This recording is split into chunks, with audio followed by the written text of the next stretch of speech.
Do you mind if I ask Go how ahead. many people are on your Mhm. newsletter list? Uh, I'm trying to remember. I think it's right, either high 1700 or low 1800. Yeah. Wow, So that's yeah, great. it's grown. It Yeah, that's a took, lot. it took 14 years, but it did. Yeah. Yeah. Mm, mm, mm, So, mm. and, And go ahead. yeah, no, I Yeah. was just gonna say Mhm. that it's probably very steady too. There are very few people that unsubscribe in general to newsletters. Yeah. I do watch to see sort of, Mhm. and I don't get all wrapped up in I used to be, very statistics heavy on just, how many people click on this one? How many people click on that one? Mhm. Yeah. Um, but I do, I do tend to lose one or two, maybe as high as five, sort of per newsletter, but that's not very many. And, some of those are probably people switching email addresses. And if they don't want my newsletter, then that's okay. It frees up a spot for somebody else to take, more or less. Exactly.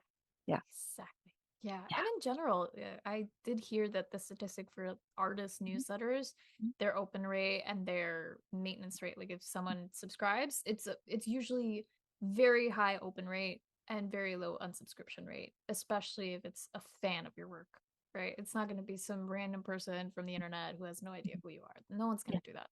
Mhm. Yeah, it's Yeah. usually a Yeah. person who actually cares.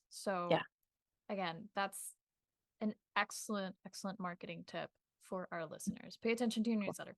And then how often do you send one Sure. out? Like how do Mhm. you recommend for an artist Yeah. just tackling a newsletter? Sure. Um, that goes back to the other part of your last question that I didn't answer. How do I keep people engaged? So, and that's sort of all one together, answer together. Um, it really helps to be disciplined. So I mentioned at the beginning I sort of sent it sporadically, and then I tried to send it every few weeks. But I realized time when you do that, time slips away, and you're like, oh shoot, I meant to send a newsletter last week. Darn it. Um, so at some point, and I don't remember when, but it was years and years ago, I just said, okay, I'm going to send it every week. And what day am I going to pick? It should be early in the week because at the end of the week, people are rushing to get their work done. If they're reading emails at work, they're not going to have time. They're going to feel like, oh my God, tomorrow's Friday. I gotta, I can't read this right now. I'll read it next week, and then Mm. next week it's deleted. So maybe Monday. Well, Monday's off on a holiday. Let's do Tuesday. So I picked Tuesday. So I send it every Tuesday. Tuesday is newsletter day. And I know it's newsletter day and I know it's coming every week. So, um, and people also know it's coming on Tuesday. So, Mm. some people that tell me that they look forward to it every week, which is lovely. Um, I'm kind of roundabout here, but so it goes. So I send it every week, but because I know it's coming, as I'm working in the studio or painting outside, I'm thinking about, okay, what's going to go in what can I put in my newsletter next week? And so as something happens, oh, okay, that can go in the newsletter. And usually I'm just sending a picture of a painting I've done or a couple of paintings that I did in the last week, little story about them. Um, you know, maybe I write about, I don't so much now write about how I painted it, but more why I painted it or what I was thinking about when I painted it or what happened. Yeah, go out and forget my paintbrushes and end up painting with a stick. So, that only happened once. But and it it was a very snowy scene, so I could get away with thick gobs of paint. But anyways, that was oil, not watercolor. That's an aside. But when something fun happens, it's like, oh yes, I've got something good for the newsletter. But the rest of the time, it's like, okay, I've got this painting. I'm happy with it. I'm going to tell them why I'm happy with it. I'm going to tell them, sort of what made me want to paint this scene. So that sort of stuff goes in there. Um, and as far as keeping people engaged, I answer them when they reply and say, "Hey, I really like your painting." Sometimes it's as simple as "Thanks very much," but I do try and reply to each and every one because that way they know I'm there. Yeah. And yeah, so that's some of what I do to keep people engaged. Well, that's all very important because on the one hand, you're obviously by scheduling it for yourself, you are making sure that it's happening, first of all. Mhm, And second of all, I like that it also forces you to self reflect a little mhm, bit. Like, what would be worth mentioning to my readers? What would be interesting to them that I mhm, found interesting, especially in the aspect of how you mentioned instead of the how you made something, the why.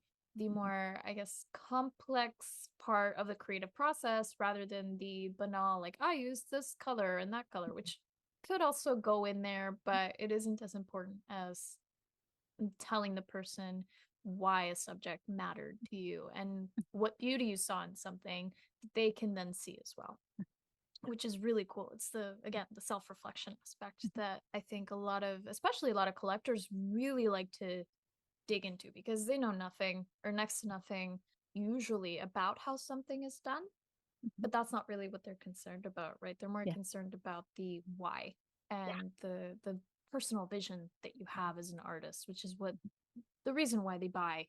You know, it's like, why did this artist do it? This is beautiful. I love it. I want to know why it speaks to me personally. mhm. And there you go. You have that in your newsletter, which is great. I commend you. I don't think I would have the discipline to do a weekly newsletter. Oh man, Well, I think I could yeah, do a monthly one, but they're maybe not a not weekly. long. I should say they're Okay. not some, well, some of them get kind of long because Mm. I do enjoy writing. And I tend to ramble. But it's one topic or one theme per newsletter. So it's not like this exhibition, that painting, that workshop, and something about what I had for dinner. It's these three paintings that are connected somehow. And if they're not connected, like if I did an oil painting of a, you know, of a rock scene and some watercolors of people haying, I would either write about the people haying or the water scene. I wouldn't write about both in the same newsletter. It took me a while to evolve that. So I'm sure if you go back to the archive, you can find, things that have, dog's breakfast of topics. But I find that helps simplify the process for me and hopefully makes them easier to read. Because I know nobody, if you look at a newsletter, an email that you get and you're like, oh, I know this person has a lot to say, you might not open it as soon, right? Right. Yeah. So that's one thing. And I had another thought based off what you said, and I have to just get what it was. Um, oh, the being disciplined. I on my recurring to-do list on Monday, I have an item that says newsletter content, and I try and have the newsletter written on Monday. But if today's what is today, Friday? If I get off this and think, oh, I wanted to put that in my newsletter, I will go to the entry for Monday and next to content write um, a reminder to myself to include whatever it is that I just thought of. Because when I sit down to write on Monday, I won't remember. But if I'd made a note, remember to mention the Bold Brush podcast, then when I go to write on Monday, I'll look at my list and be like, oh, yeah, I wanted to write about that. Phew, that makes that easier. So Mhm. that's part of the disciplined and staying organized. And yeah. Yes.